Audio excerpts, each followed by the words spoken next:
एक ब्रेकिंग बातमी समोर येते। मुंबईतील सुरू असलेल्या आंदोलनाच्या ठिकाणी आता मोठी घडामोड घडली। आनंदराज आंबेडकर यांचे पुत्र अमन आंबेडकर हे आंदोलनस्थळी दाखल झालेत।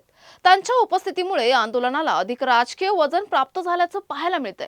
आंदोलन परिसरात कार्यकर्त्यांची मोठी गर्दी झाली असून जोरदार घोषणाबाजी सुरू आहे। परिस्थिती नियंत्रणात ठेवण्यासाठी पोलिसांचा कडेकोट बंदोबस्त तैनात करण्यात आलाय। या घडामोडीनंतर पुढे नेमका काय निर्णय होतो याकडे सर्वांचे लक्ष लागलं आहे।